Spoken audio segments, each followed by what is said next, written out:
Hi, Dr. Reagan Robertson, CCO of Productive Dentist Academy here, and I have a question for you. Are you finding it hard to get your team aligned to your vision, but you know you deserve growth just like everybody else? That's why we've created the PDA Productivity Workshop. For nearly 20 years, PDA workshops have helped dentists just like you align their teams, get control of scheduling, and create productive practices that they love walking into every day. Just imagine how you will feel when you know your schedule is productive, your systems are humming, and your team is aligned to your vision. It's simple, but it's not necessarily easy. We can help. Visit productivedentist.com/workshop. That's productivedentist.com/workshop to secure your seats now. It's always better to have time on your side whenever you're contemplating these different things. And so whether it is bringing on a partner or bringing on an associate or bringing on a financial partner, right? Or potentially even considering, affiliation or partnership with the DSO, all of those different things can be within the grasp of a doctor. They need to understand what the ins and outs end up looking like. Welcome to Investment Grade Practices podcast, where we believe private practice dentists deserve to get the lifestyle today while building an asset for tomorrow. Join your host, Victoria Peterson, to design the practice of your dreams and secure your financial independence. Let's get started. Welcome, everyone. This is Victoria Peterson, and I am joined by Kyle Francis. I am one of your biggest fans, Kyle. I am so glad that we discovered professional transition services. Thank you for joining me on Investment Grade Practices today. It was my pleasure. It's been great to get to know y'all as well. I've been in dentistry for a long time, been a consultant for a long time. I've worked with a lot of transition brokers and strategists, and I think in every field, there's the 95% that do it a certain way, whether you're a dentist or an accountant or a consultant. And then there's that breakout 5% that do things a little bit differently. And at the point that David Port and I reached out to you and started talking to you, we were seriously contemplating doing something foolish like creating our own transition program. And because the 95% just weren't providing that extra piece that you provided. And I'd love for you to share with our audience today, what is your philosophy about helping doctors? Help us understand who professional transition strategies are and your philosophy of doing business. Yeah, I'd love to. Well, if I can return the compliment, I feel the exact same way about consultants as well. I was going to say, are you the one that says consultants make value go down? Oh no, like it really is interesting. Like it is a 95-5 rule completely. And so it's flattering that you said that about my company, but I really do feel the same about y'all. So anyway, whenever we think about the right way of doing a transition, I think that options are key, right? And that the doctors should understand those options sooner rather than later, right? I mean, it's a simple concept, just beginning with the end in mind, right? Which is it's always better to have time on your side whenever you're contemplating these different things. And so whether it is bringing on a partner or bringing on an associate or bringing on a financial partner, right? Or potentially even considering, affiliation or partnership with the DSO, all of those different things can be within the grasp of a doctor.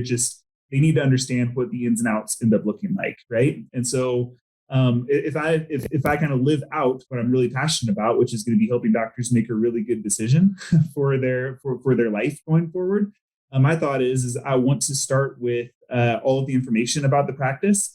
And so I think that starts with, getting an appraisal done. And so that way we understand what we're working with, and then we can start to talk through, okay, what is the right way of thinking about this going forward? So, and I say this to all the doctors we end up working with, look, I'm not going to be living it. Right? I'm not going to be living it with them after that transition. And so my thought is if we can set them up with the right types of options to start out with, they'll make the right decision for them at that point. So anyway, that's kind of what our theory is anyway.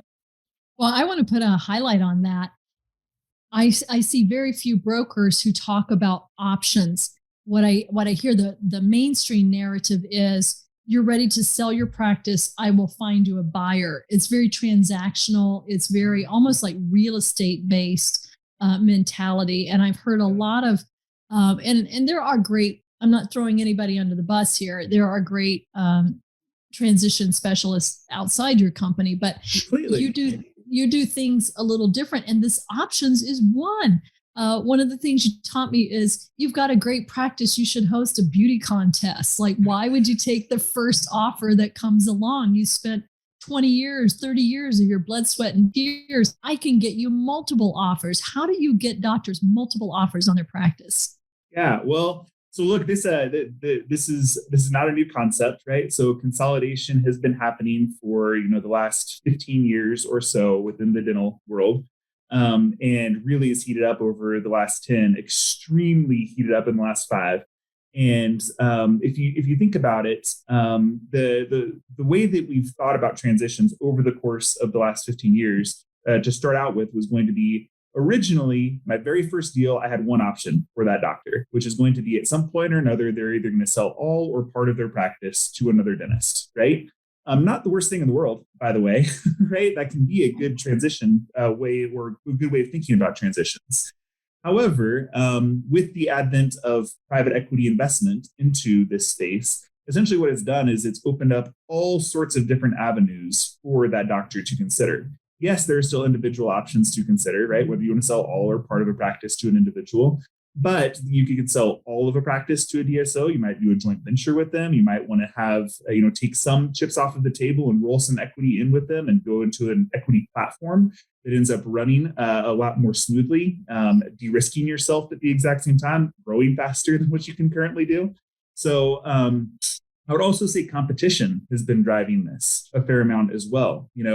At this point, there are now more than 350 different DSOs out there. And what that means is going to be there's 350 different ways of skinning the cat, right? I typically think about groups and DSOs. I don't consider them good or bad. I essentially consider them a reflection of dentistry, right? I think that there are good and bad clinicians out there, and I think there are good and bad DSOs out there, right? And my goal is going to be that if I help doctors make a really good decision on which direction they want to go, hopefully the best DSOs end up winning, right? Right. And that way we can, keep the doctor-patient relationship, at the chair side, rather than a numbers guy like me dictating those decisions for the doctors. So anyway, that's again, that's kind of what my thought is. But look, you asked me a specific question. How do we end up getting it? Part of it is competition, right? So understanding that if we put it out to all of the different groups and all the different individuals, there will be a bidding process on it, right? Yeah. And it's the exact same thing as if somebody ends up sending you a letter to wanting to purchase your home. The chances are you're not going to be selling it for the top dollar if you just deal with that one individual person, right? Yeah.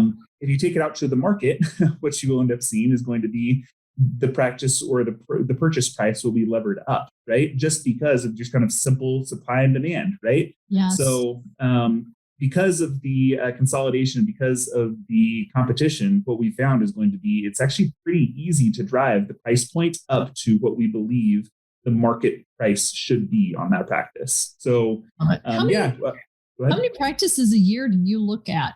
Does your team value? Yeah, so this year we'll do somewhere in the 500 to 600 range.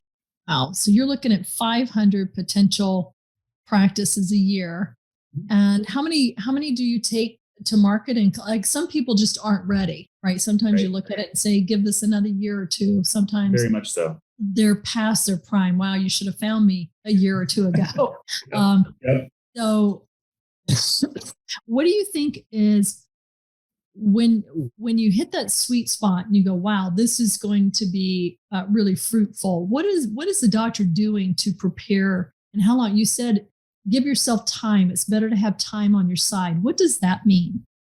Well, okay, so first, the answer to your first question is, something around the 250 mark is about how many we'll end up taking to market, of which I would expect, somewhere around half of them to end up actually finding the right deal and closing, right? So maybe call it 150 this year, something like that. So in terms of having time on your side, this is my thought process. At some point or another, I'm going to sell this company that I started, right?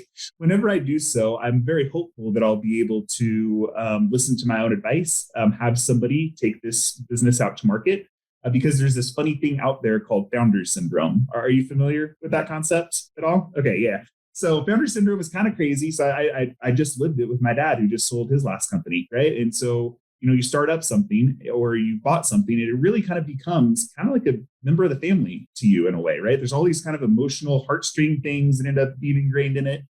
And it's really hard to see the forest through the trees whenever all those heartstrings kind of tied up in an economic decision. So what my thought is that one, we can kind of help see through those different emotions, and then we also are able to help them end up kind of looking at it, purely from a nuts and bolts standpoint, which is going to be, okay, we have this asset, right? Which is going to be, let's say you have $1 million or a $2 million practice. That $1 million or $2 million practice, how is it operating right now, right? So do we have costs under control?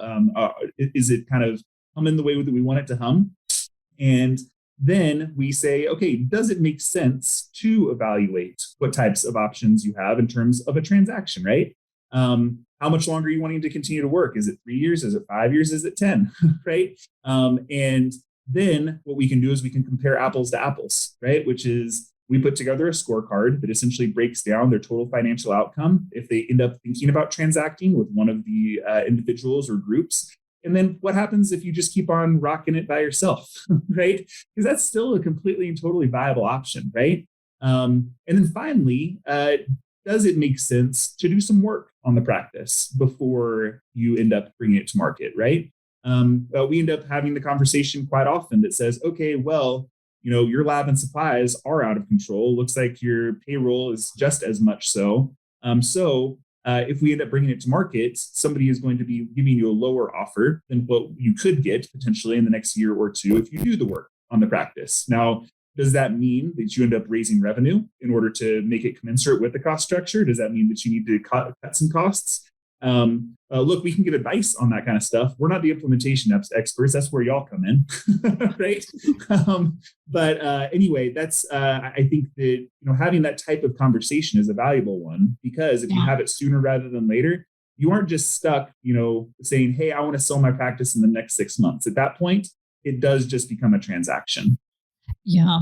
And gosh, this is so rich. You bring up so many great points here. Every week, my team and I have conversations with our clients to say, what is your cash flow need in retirement? What is, what will you need to be ready for the 30 years after you hang up the handpiece? And even if you're 70 and you don't think you're going to live to 100, let's think about what would the next 30 years look like. And we help them get to that financial freedom number, that infinity number where your money is going to outlive you and you've got something to pass along, or spend it all now so the kids don't get it. Right. Yeah. But this piece about beginning with the end in mind, knowing where I could be or want to be in 5 years, knowing, like you said, should I buy, sell, or hold? On an interview we did recently with our client, Clint Hughes, he and I were going through this. He said, I got an unsolicited offer and it was a pretty darn good offer. What should I do? And we walked through it and we put it into our financial freedom calculator. Like, your practice historically is growing like this. Do you think it's going to still grow like this? Absolutely. We're expanding, blah, blah, blah. And I said, so if you sold to a DSO, this is how it's going to grow, because they're not about growth. They're about maintaining cash flow. So maybe you won't expand. Maybe this won't happen. That won't happen. This is what the buyout could look like. And he goes, well, okay, well, that's still not a bad deal, but what are they going to bring to the table? I've got a great office manager. She's aligned with my vision. I work Tuesday, Wednesday, and every other Thursday. My wife is in the practice. She works Mondays, Thursdays, and every other Friday. Like we're cherry. We're working 2.5 days a week. We got an office manager. We're expanding. Cash flow is great. What would they bring to us that we don't already have? Right. And I said, exactly. And he goes, well, I'm 44 years old. Is it okay if I just keep doing this for the next 15 years? I said, sure. Yeah, completely. But you don't know when you get that letter in the mail. you know, and I love that you compared that. If you got a letter in the mail, because I get them all the time, we're looking for houses in your neighborhood to sell. I'm like, well, you're crazy. I'm not selling my house. But we get those letters for our business, and sometimes panic sets in, like, maybe I should. And this is so good.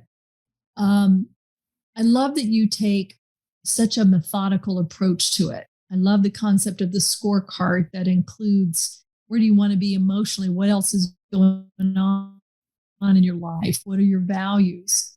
Where do you need to be financially? And really pulling together more than just you've got 5 operatories, 3,000 patients of record, and this EBITDA, therefore your practice is worth that. I'll come out, take a few photos, and we'll throw it on the market. Right.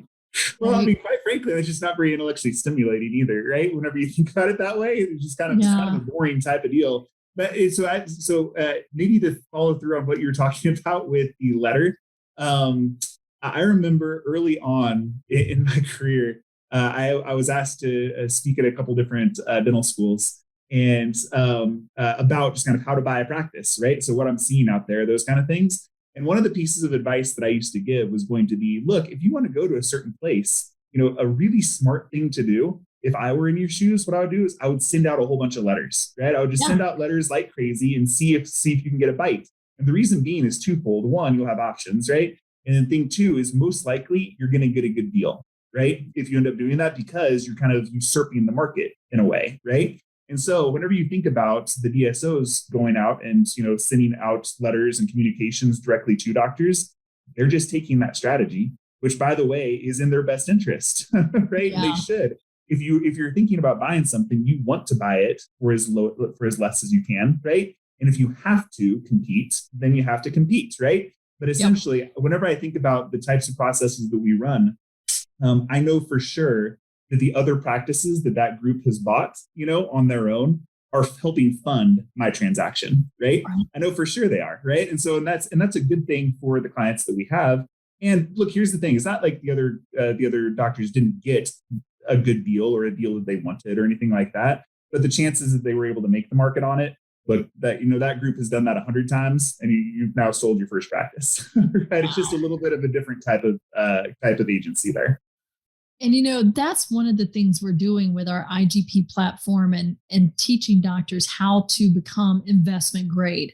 There's a difference between business value and cash flow. There's a difference between lifestyle and decreasing stress and all of that. We love all of that, but that's in this box called practice optimization. That's in a box called culture index, marketing, all of those things. You're bringing in this fourth box of there are new market influences that you don't even know about that are creating value that you could take advantage of. Yep. And I want to talk about that for a minute, because explaining this to our coaches and explaining it to some of our clients, I said, have you ever traveled to a foreign country and you experience where the dollar is worth, 1.5 yen or 1.3 pesos, or, it's worth more or less. So think about currencies. It changed value because you crossed a border. Mm-hmm. And so go back to equity platform. You talked about that. That's something that we're working on with you to help like-minded dentists come together, because in the new vocabulary of buying and selling, it is about EBITDA, it's about multiple of EBITDA, and it creates this equity arbitrage, this currency exchange, if you will. It's more valuable in one place than it is another. So can you talk about equity platforms and how that changes value for a doctor? Okay, so first of all, I'm definitely stealing that currency exchange. I have not heard it talked about that way, and that's good. That's really, really good. So, okay. So whenever I think about I just gotta fangirl on you here for a minute. That was good. That was really good. Okay, so typically whenever I think about equity arbitrage, so 15 years ago, doctors didn't have this option, right? So 15 years from now, we're going to be consolidated, also won't have this option. So I think about it in this way. This is a special window of time. It is. It's very unique, right? So it's the exact same thing that happened in the 1980s with medical practices, right? And so if you look at the type of consolidations happening there, it's just not the same, right? And the reason it's taken so much longer in dentistry is going to be because dentistry is very, very, very hard to consolidate. You got all of these mom and pop dentists out there. You didn't have these like huge orthopedic groups that like, in Colorado Springs, there were two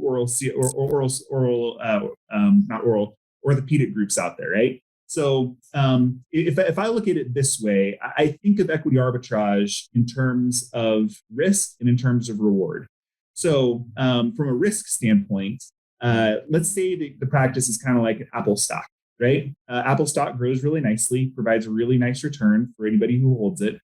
However, it's still inherently risky, right? The risk is going to be that you're still betting on one company, right? So whenever you think about diversifying risk, you think about buying a mutual fund, right? A mutual fund is great, provides a nice return, however, typically not as high as the potential return of owning that singular stock, right? If you look at the original DSO deals out there, essentially kind of all the old school ones, all of them had this kind of characteristic to it, which is going to be, I'm diversifying my risk. I'm taking chips off the table. Maybe I can put a little bit of equity into this vehicle, but primarily I'm just diversifying risk here, right? And that can be a good way of thinking about like the older style deals. And we still have people that choose that type of deal as well, by the way. Now, what happens during consolidation or during competition is going to be essentially more carrots get thrown in, right? And so instead of just diversifying your risk, now you can put large chunks of equity into those types of platform, or only sell a certain percentage of your practice and have the other percentage that you have be worth way more, like your currency exchange idea, right? Essentially what it does is it allows the doctor to be a private equity investor within either their own practice or within a group of practices, which again is a lot less risky, right? So if it grows faster and provides less risk, man, you could be cooking with gas, right? And so we see a lot of dramatic outcomes from that type of thinking.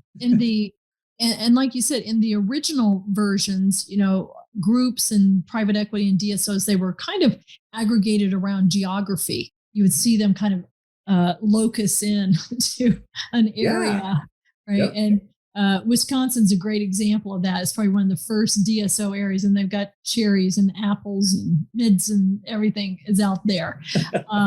And that was my competition that was actually why when I started buying practices from solo doctors, they were like, you're not a big DSO, therefore I like you. Right. Then they figured out I was not a dentist, I was a hygienist. And they were like, what the heck? I just sold my practice to a hygienist. There was like there was some OG stuff going on there. And they were like, I can't believe this. And so that was kind of fun. But what I'm hearing you say is that geography is not necessarily needed to be on an equity platform. What I need is a group of like-minded people. Let's say that clinically your clinical ethos is the same. Like I'm a general dentist who loves comprehensive care, and you've got a philosophy of care, and that's all kind of standard and congruent across everybody that's on the platform. The accounting is the same, so that everything's normalized and you don't have to get a highlighter and Sharpie marker just to figure out what your profit is each month. Hiring practices, culture, things like that. So you can align in that way so that when a private equity investor, so this is a different type of buyer persona. So I want to sell to an individual doctor looking for a lifestyle. I'm selling to an investor looking for cash flow on a product, essentially. So you want that 10 or 20 practices to look, act, feel similar, but they don't have to be exactly the same Stepford wife robotic. Am I hearing you right? Yeah, very much so. I guess, look, what we're looking for are going to be, what ties do we have, right? What are the different ties within that, organization or group or whatever else? Some of those ties could be geographic, right? So, I mean, geography does matter in some way, shape, or form. And so, if you band together, practices from a geographic standpoint, do you get benefit from a marketing standpoint or from, potentially regional managers? It's easier to put regional managers in that type of platform. Yeah. So there are reasons to consider geography, but I would also say there's, plenty of groups out there that have done very, very well being completely and totally geographically agnostic, right? They're going around and looking for the right type of practice, the right type of practitioner, right? If they end up finding those types of practices and practitioners, will they go to Alaska? Sure. Will they go to Maine? Absolutely. No big deal, Right. And maybe it's the same group going both those directions, So anyway, I think it's all about ties and stories. So yes, whether it's, a clinical ethos, whether it's going to be, type of practice that you like to run, whether it's going to be, the payer mix that is going to be kind of standardized, or whether it's going to be all of these practices really, really love doing all on 4 cases, right? Or whatever the case is. So there's lots of different ties that you can get. And I think the key is going to be, how can you tell a story around those ties in order to make the right decision going forward? Okay, let's put an example in here so that listeners that may be thinking about selling in the next 2 to 5 years, or heck, maybe even next year, but somewhere in the next 7 years, this is in their future. If I had, let's call it a $1.2 million practice, and I had about 20% net profit EBITDA, so I'm pulling down $240,000. Yep. What might my practice be valued, just ballparking today? And I know I'm giving you only one data point. What would it be worth today compared to if that same practice came together with other like-minded and created an equity platform? Show us what equity arbitrage really means. Show us what this currency exchange really looks like. Yeah. So let's start at the beginning, which is going to be, let's say that practice is sold to an individual, right? If that practice is sold to an individual, you take the typical rule of thumb, which is, we call it 75% of, total collections, those kind of things. And suddenly you're looking at something that looks more like, the $900,000 range, right? So that's the old way of doing it. Again, if there's $900,000 sitting on the ground, most people are going to pick it up, right? If you end up going with, what I would consider, a private equity backed group in some way, shape, or form, whether it's directly to private equity or to a private equity backed organization. Let's say you go directly with them, or maybe you hire a company like mine to take you out to market and to kind of show you what those options could look like. Typically we're going to be looking somewhere around, call it, 5-6 times type of deal, right? 6 times type of deal, $240,000 times 6, you end up looking at, call it like 1.4 million, something like that. Again, so if you look at the difference, that's an extra 500,000. I like that. Yeah, the delta there is nice, right? So we have a lot of folks that end up making those types of decisions, and it works out very, very nicely for them. Now, here's the thing, though. It's not just picking up the additional $500,000, $600,000. The real thing is going to be, what can you now do with that equity, right? So if you end up taking, call it $1 million off the table, and you still have $600,000 worth of practice value, what you can do is you can reinvest it in their platform, or potentially keep a percentage of your own practice, right? And now that percentage that you've kept, or that percentage that you've rolled forward, grows enormously faster than what you would experience otherwise. Typical equity platforms grow at something like 80% year on year, right? So over the course of a 5-year time horizon, it multiplies by 5. Take that $600,000, multiply it by 5. You have $3 million. Add that the $1 million that you got day one. We've just taken your asset that was worth $900,000 in a different environment and changed it to an asset that's now worth $4 million, right? That's obviously an enormous deal. Now let's put it on steroids, right?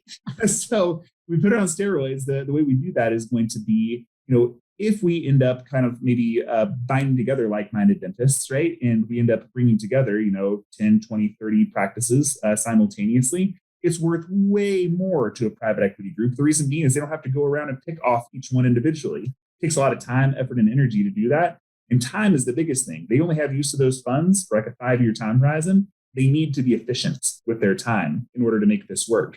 So if you bind together like-minded practices, the total outcome can end up being, instead of like a 6 times deal to start out with, you can get a 9 or a 10 times deal to start out with. Now, again, what we did, you take that $240,000, let's call it times 10. So you now have $2.4 million that instead of 1.4.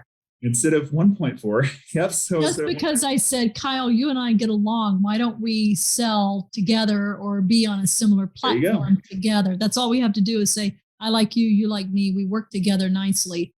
But you're not going to come and tell me what to do, and I'm not going to come and tell you what to do. Yep.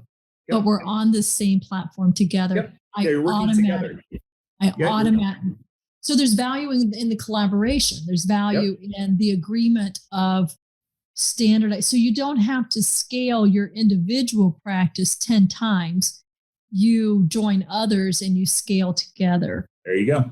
Yep. And now the coolest part about this is going to be, let's say you take the exact same amount off the table day one, you take that $1 million off the table day one, you now have $1.4 million in that new equity platform, right? The new equity platform grows by 5 times, right? And suddenly you're looking at something that is going to be worth, $7 million over that same time horizon. You take that initial $1 million. So we now have an $8 million deal that essentially all we could have gotten before this consolidation event was going to be just under $1 million. So look, this is not a unicorn type of story. You've seen it a lot, right? 450 transactions under my belt. I've seen it a bunch. And so my thought is it worthwhile to at least consider? I think the answer is yes, right? And so does that mean that you end up choosing that way? No, absolutely not. One of my favorite stories, if you have a minute, is going to be, we worked with a pediatric dentist in Georgia, really, really nice practice, $2.6 million and single provider. So he's hoofing it, right? He's going. And we had all sorts of really good offers from DSOs, right? And really, whenever he looked at everything, he's like, yeah, you know what? But that's not really what I want. I just want somebody to live life with, And so we ended up finding an individual doctor from Washington in order to move him across the country, and he ended up buying into that practice at, what we would consider a market rate. Now, here's the thing.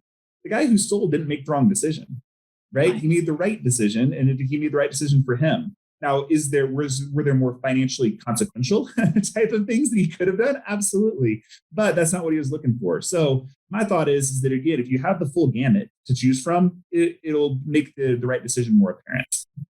I think that's paramount too, because we brought David Port, who's been a great friend of mine and Bruce's for many, many years. And in his PhD study and I think it's the only study that's out there right now, but he spent 6 years studying DSOs, consolidation. But the specific point of view is, what was the career satisfaction for young dentists going in as associates and for doctors who were selling into? And really, it came down to core value alignment. Are my values aligned with your values? And I think it's beyond justified that you say, I want to align with something that aligns with me. I want to preserve the legacy here. I want to have resources for the community that are ongoing in this particular way. And so money is not always that factor. But what I love about this so much, and if I heard you correctly, is that as a practitioner owner, I don't have to work any more days. I don't have to hustle my bustle. There are probably some things that I can optimize, but literally, when I understand this new framework that's here for a window of time, I can understand that there are financial, I call it magic. There's just banking magic and currency exchange magic. Because I went to Tijuana, my money is worth more. You go from solo practitioner to platform, then my value could go from 900,000 to 8 million over time. That's building generational wealth. Really? Right? That's making sure your kids are taken care of, because of that's beyond taking sweat equity out of your practice. And I'm so glad that's here. How long do you think this window is going to stay open? So that's a magical crystal ball question. Yeah. So right now we're about 30% consolidated as an industry. There's a little bit of variance there. Some people are saying more, under 30%. Some people are saying 35%. I'll call it in the middle, right? So 30% consolidated. There's a lot of really good research out there that shows that we're going to get to something like 60 to 70% consolidated. And there's a lot of comps for that as well. But the speed at which we go has ramped up, right? And so what I would say is, maybe a 7-year time horizon, right? Which is going to be something like, a turn and a half or 2 turns of private equity is about what we have remaining. And I think from there we'll be in stasis, which again, it's not a bad thing to own a piece of a DSO or a piece of your practice after that point. It's not like it's going to be a bad thing, but is it going to be as dramatic of an exit? No, it won't be at that point. So it'll be predictable. Yeah, exactly. Completely. So, and dentistry is an extraordinarily predictable thing, which is why private equity is interested in it, right? So, if you think about, I will teach private equity funds how to invest into dentistry and why to. And one of the things we end up talking about is going to be, look, if the dentist tells somebody to brush their teeth and they don't, what are they going to get? They're going to get a cavity, right? If they don't get the cavity filled, they're going to end up needing a crown. If they don't get the crown done, they're going to need endo. They don't get the endo done, they're going to need to have the tooth pulled. And if they want to have any sort of function, you either have to get a bridge or you have to get an implant going forward, right? And each thing ends up becoming more and more and more expensive, right? Not only that, but also what are the chances that that patient is going to take out pliers and pull out their own tooth, right? It's probably not going to happen, right? So they like that recurring revenue, right? And it can be a very, very safe investment going forward. It's just interesting that right now we're in that place where the platforms themselves are the things creating the value just because of the scale, right? And as an eventuality, it goes back to more of that safe investment. Right now, it grows very, very fast. Yeah. Well, thank you for being part of our education team and helping us build the IGP platform, because I think we've worked with so many amazing dentists over time that looking back, they go, wow, I think I built an investment grade practice. It runs like clockwork. It's got great cash flow, and now I'm struggling. Do I sell all or part to my associate? What does that look like? I'm not ready to retire. What do I do? So that's what we're going to be doing in September. I am so thrilled that you're going to be there as one of our speakers on faculty with us. Full panel discussion. We're talking transitions. We've got CPAs and accounting and what we're on the tax side of the equation. We haven't even touched that today. So our good friend Chris Sands will be there for that. We've got our friends from Dentist Advisors, talking about what is your financial freedom number and should you do a 401k or double down on your practice and all of those it's very complex. And I'll say, since I came into dentistry, I won't even tell you when, the options are bigger and your board of advisors must be better. My uncle is a CPA, may not get you there. My neighbor's kid is a graphic designer. It's not going to get you there. And I just think that that's my passion. That's my mission, is to level the playing field for solo private practitioners who really deserve all the benefits that's happening with these bigger groups, because it's not unavailable. It's a matter of education and understanding the risk and understanding how to minimize that risk through smart decision making. And it's less difficult today than it was in 2011 when I was starting a group. There was very little information out. It was hard. It was behind closed doors. Couldn't get to people like you. Well, really, at that point, we didn't even know what a DSO was, really. I remember the practices out, and we called them umbrella corporations, right? And the umbrellas were right. all those things. And so they were called the corporates. Yeah, very much so. Yeah, it is. The world has changed a lot in the last 10 years. Well, Kyle, this has been a delight. I know that I'm going to have you back for round 2 and round 3 and round 4 as the seasons of this podcast continue. You are a treasure of information, and I'm really thankful that you made it so accessible and use such great imagery to help us understand what all of this means. Well, it was my pleasure. I love our conversations, and I can't wait to have more of them. I love it. We're going to put your contact information in our show notes, but is there a particular way that people can reach out to get more information? By all means, go to professionaltransition.com. You'll have all of our contact information there. You can find us on Facebook and all the different social medias, all that kind of stuff. So, but yeah, I think the easiest way is by just going to the website. Perfect. Yep. Have a wonderful day, Kyle. Thanks. You too. Thank you for tuning in to this episode of Investment Grade Practices Podcast. If you find value in this episode, help us spread the word by passing it along to a dental friend, subscribe, and give us a like on iTunes or Spotify. Learn more about building your investment grade practice at productivedentist.com today.